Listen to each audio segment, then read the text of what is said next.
गजाननं भूतगणाधिसेवितं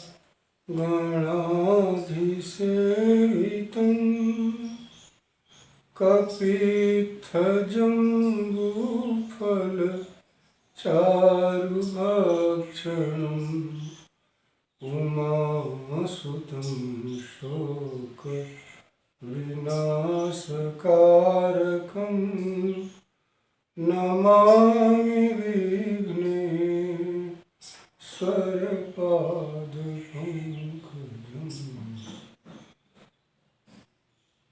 या कुन्देन्दुतुषारहार धवला या शुभ्रवस्त्रावृता या वीणा वरदण्डमण्डितकरा या श्वेत पद्मासना या ब्रह्माच्युत शङ्कर प्रभृतिभिः देवैः सदा वन्दिता सा मां पातु सरस्वती भगवती निःशेष जाड्यापहा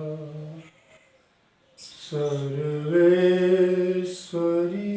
त्वं पाहि मां शरणागतम्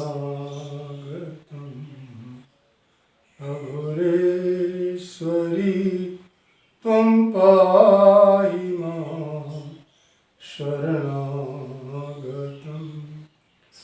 गुरुदेव जी त्वं पाहि मां शरणागतम् अवधूत जी त्वं पाहि मां शरणागतम् सर्वेश्वरी सुपरिवृंहित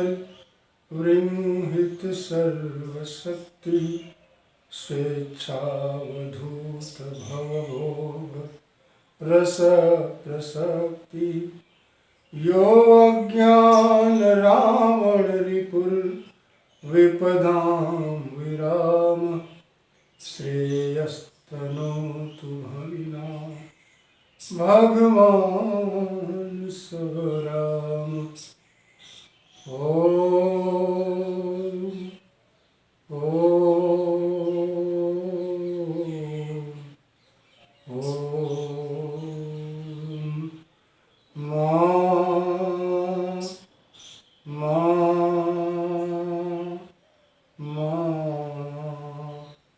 क्रीं क्रीं क्रीं क्रीं क्रीं क्रीं क्रीं क्रीं क्रीं हर हर महादेव नमः पार्वती पति।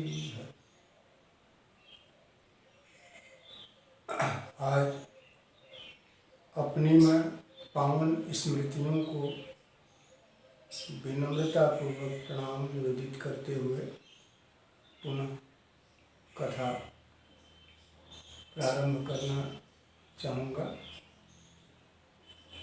आज ध्यान के मंत्र पाठ के समय ही वीणा शब्द का उच्चारण होने के साथ ही अपने आप मेरी चेतना पावन अयोध्या धाम के सरयू तट पर जो वर्तमान में नव्य अयोध्या का जो रूप प्रस्तुत किया गया है परा प्रकृति के आशीर्वाद से भारत सरकार के माध्यम से अद्भुत एवं सराहनीय है। अब तो भगवान श्री राम की मूर्ति का अनावरण हो गया है, प्राण प्रतिष्ठा हो गई है। सारे भारतवासी सनातन धर्मावलंबी दर्शन भी कर रहे हैं। अति उत्साह, अति आनंद, अति उमंग के इस पावन बेला में यह हमारे राष्ट्र का परम सौभाग्य है।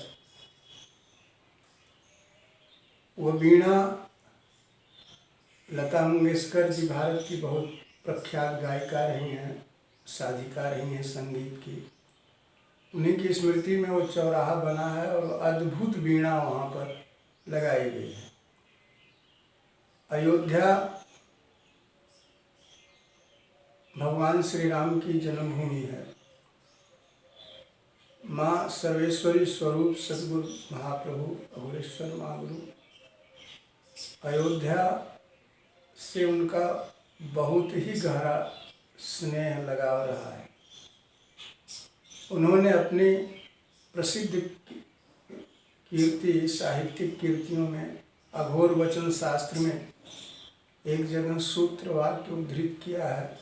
उनके श्रीमुख की वाणी है, रामायण ईश्वर प्राप्ति का राजमार्ग है।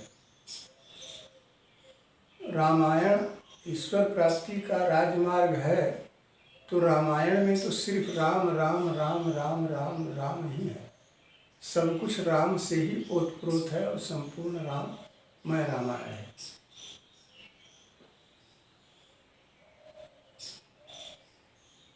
इससे अच्छा, इससे संक्षिप्त और इससे बृहद कोई परिभाषा नहीं हो सकती। हम पूज्य गुरु महाराज के चरण कमलों में बारंबार प्रणाम करते हुए पुनः मैं माँ गुरु के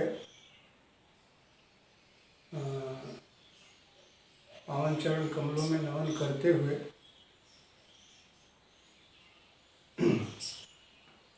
माँ गुरु द्वारा स्थापित 4 खड्ग भारत में हैं। एक विंध्यवासिनी में है, अष्टभुजा में, एक काली खो हिमालय में, एक पड़ाव आश्रम में,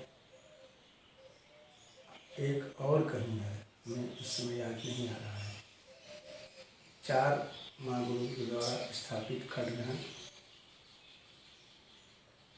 यह उनका आध्यात्मिक चरित्र चित्रण है। जहाँ तक मैंने कल कहा कि लीला और चरित्र में बहुत अंतर है, तो लीला उन्हें करना पड़ता था। ऐसा लगता था कि जैसे लीला के लिए उनको एक अलग रूप होता था और चरित्र तो अपने आप उनका मुखर और प्रकट हो जाता था अपने आप। जैसे उदाहरण स्वरूप हमें घटना याद आ रही है। जिस समय हमारे देश में सन 1975 जून 1975 में भारत सरकार, तत्कालीन भारत सरकार द्वारा इमरजेंसी लगाई गई थी। जयप्रकाश नारायण जी का बहुत बड़ा आंदोलन चल रहा था। पड़ाव आश्रम के परिसर में एक छोटा सा नर्सरी विद्यालय कक्षा 5 तक का चलता था। छोटे छोटे बच्चे आते थे पढ़ने के लिए। तो आश्रम की अवधारणा में बच्चे जो पढ़ने आते थे, सर्वप्रथम अपना जूता उतार करके गेट से पूज्य सरकार के आसन के सम्मुख प्रणिपात करते थे, नमन करते थे। और पूज्य सरकार उस समय उपस्थित हैं आसन पर। तो बच्चों से उन समय जिस आंदोलन जब चल रहा था तो कुछ बच्चे आते थे, अपने आसन पर विराजमान होकर ही सरकार बच्चों को अपनी तरफ बुलाते थे और उनसे कहते थे कि हम जो बोल रहे हैं तुम लोग बोलो। तो बाबा के मुँह से निकलता था कि हम जेल की रोटी खाएंगे। तो बच्चे भी बोलते कि हम जेल की रोटी खाएंगे। हम जयप्रकाश बन जाएंगे। बच्चे भी बोलते जयप्रकाश बन जाएंगे। 2-4 बार ऐसा बोल करके बच्चों से कहते अच्छा जाओ आप लोग पढ़ने। यह घटना 2-4 दिनों तक लगातार घटी, बाबा की लीला। और इसका प्रभाव यह हुआ कि 1 हफ्ते के बाद एक दिन सुबह सुबह सूर्योदय के समय ही मैं आश्रम के किसी काम से गेट से बाहर निकल रहा था। एक सज्जन खूब सुंदर लिबास में बुजुर्ग थे, चश्मा लगाए, गेट पर नए आगंतुक थे। उन्होंने आश्रम के बारे में जिज्ञासा व्यक्त की। यही आश्रम? उनका जी यही आश्रम। बाबा हैं? उनके हैं बाबा। हमको मिलना है? उनके ठीक है। हम दिल्ली से आए हैं? उनके बहुत अच्छा। हमको इंदिरा जी ने भेजा है और मैं पत्रकार हूँ। हमने कहा कि अच्छा। तुरंत मैं उनको लेकर के सम्मानपूर्वक आश्रम में एक जगह बैठा दिया और मैंने कहा कि मैं 2 मिनट में आ रहा हूँ। और उस समय आश्रम के एक बहुत ही वरिष्ठतम सदस्य श्री हरि सिन्हा जी थे। मैंने ढूंढकर उनको ले आया और उनसे मिला दिया। मैं अपने काम से पड़ाव चला गया। कुछ देर के बाद जब हम आए तो आश्रम का छोटा सा गेस्ट हाउस है, वहाँ पर वो सज्जन पत्रकार महोदय और हरि भैया आपस में बातचीत को कर रहे हैं। मैं भी वहाँ बैठ गया। उनकी जिज्ञासाओं का अंत ही नहीं हो रहा था। वो बार बार यही कह रहे थे कि आश्रम का पॉलिटिकल कनेक्शन क्या है। हम सब लोग यही समझा रहे थे कि यहाँ पॉलिटिकल कनेक्शन की कोई बात ही नहीं है। माँ गुरु का स्थान है, यहाँ भगवती की पूजा आराधना होती है। गुरु महाराज यहाँ विद्यमान है, इनसे पॉलिटिक्स से दूर का कोई संबंध हो ही नहीं सकता। अब वो इस बात को नहीं बता रहे थे कि क्यों ऐसा वहाँ पर सोचा जा रहा है। अंत में हम लोगों ने कहा कि आपको हम लोग नहीं समझा पाएंगे, उत्तर नहीं दे पाएंगे, आप कृपा करके बैठे रहिए। 1 घंटे के बाद माँ गुरु दर्शन देते हैं, देने का समय हो गया है। आपको हम उनके सामने उपस्थित कर देंगे। आपको जो कुछ भी पूछना हो, जो कुछ भी आपका संशय हो, सबका निवारण हो जाएगा। राजी हो गए मेरी बात पर। उचित समय आने पर मैंने उनको सरकार बैठ करके, और सरकार हुक्का पीते थे, जाड़े के दिन थे संभवतः। मैं गया उनके पास और उनको लेवा करके और सरकार के सामने कुछ दूरी पर 15-20 फीट की दूरी पर उनको बाहर में ही खड़ा हुए, सरकार वहाँ से दिख रहे थे गुरु महाराज।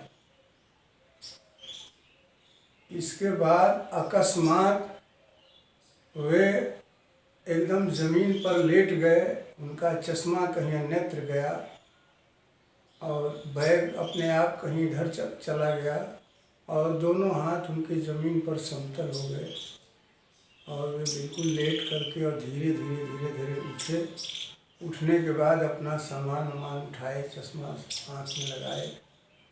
हमने कहा कि बाबा बैठे हैं, आप जाइए बात कर लीजिए। कहीं बिल्कुल नहीं। अब उसके बाद बड़ी तीव्र गति से वो गेट के बाहर आश्रम की निकल गए। हम बाहर आए उनके पीछे पीछे। हमने कहा भगवान, आप ऐसा, इतनी आपकी जिज्ञासाएं थी, आपको इंदिरा जी ने भेजा है और आप बाबा से कोई प्रश्न नहीं किए। कहना वो कह रहे हैं कि मेरे सारे प्रश्नों का उत्तर हमें अपने आप मिल गया। यहाँ कोई सामान्य मनुष्य, हमने आज तक जीवन में बड़े बड़े राष्ट्रपतियों, बड़े बड़े प्रधानमंत्रियों का मैंने इंटरव्यू लिया है, लेकिन यहाँ दूसरी बात है। यहाँ तो साक्षात भगवान और भगवती के रूप में यहाँ विराजमान है बाबा। ये कोई मनुष्य धरती के नहीं है, ये तो अंतरिक्ष के महान कोई देवता है, देवी हैं। मैं अब जीवन में ऐसी भूल नहीं करूँगा और जाकर इंदिरा जी से मैं कहूँगा कि आप क्षमा मांगिए। उनका कोई इस धरती पर, पूरी पृथ्वी पर कोई उनके बारे में संशय करता है तो ये उसकी बहुत बड़ी धृष्टता है, मूर्खता है। और मैं इस अपराध के, उनके द्वारा भेजे गए इस अपराध को मैं उनके तरफ से, अपने तरफ से क्षमा याचना करता हूँ। और आप सब इतने भाग्यशाली हैं, इतने भाग्यशाली हैं, सौभाग्यशाली हैं कि आप लोगों ने अपने मानव तन को धन्य कर लिया है और ऐसे पवित्र परिसर में और इतने महान परम पिता स्वरूप साक्षात भगवती स्वरूप सतगुरु के चरणों में आप लोग अपना समय बिता रहे हैं, यह आपके सौभाग्य का एक प्रतिफल है। मैं बहुत बहुत आप सबका आभारी हूँ और मुझे आप जाने दीजिए। मेरे इस कथा के प्रसंग में यह कहने का आशय यह रहा कि बाबा की लीला, बच्चों के साथ मनोरंजन, वही बाबा हैं। बाबा एक ही हैं और समय से उनके द्वारा उनके यह विचार भाव और वास्तविकता, सही समय आने पर उसकी वास्तविकता भेद खुल गया। और इसी तरह का प्रसंग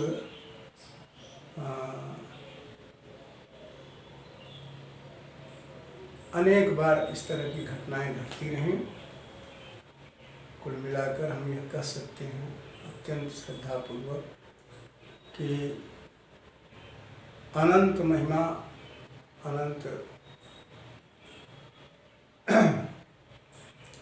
एक और उदाहरण हमारे सम्मुख आ रहा है, घटना बहुत अच्छी बाबा के चरित्र के ऊपर, कि हमने जीवन में उनको त्याग की पराकाष्ठा, सुबह से शाम तक जितने समय दर्शनार्थी, जिज्ञासु, साधक, सिद्ध, जितने भी समाज के हर वर्ग से लोग आते थे, बाबा अत्यंत उदारता पूर्वक, स्नेह पूर्वक सबसे मिलते रहे।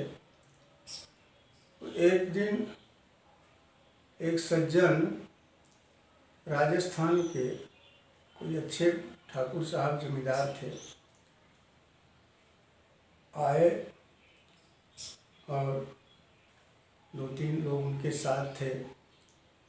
बाबा के चरणों में नमन करके उन्होंने कहा कि प्रभु, मैं इम्पाला कार से आया हूँ, सिर्फ आपके लिए खरीदा हूँ, बाहर में गाड़ी खड़ी है, मैं चाबी आपको सौंपना चाहता हूँ, आप इसे मेरी तरफ से भेंट स्वीकार कीजिए।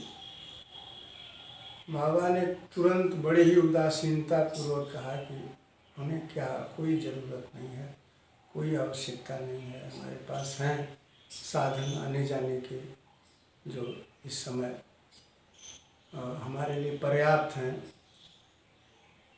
आप अपना लेते जाइए वाहन।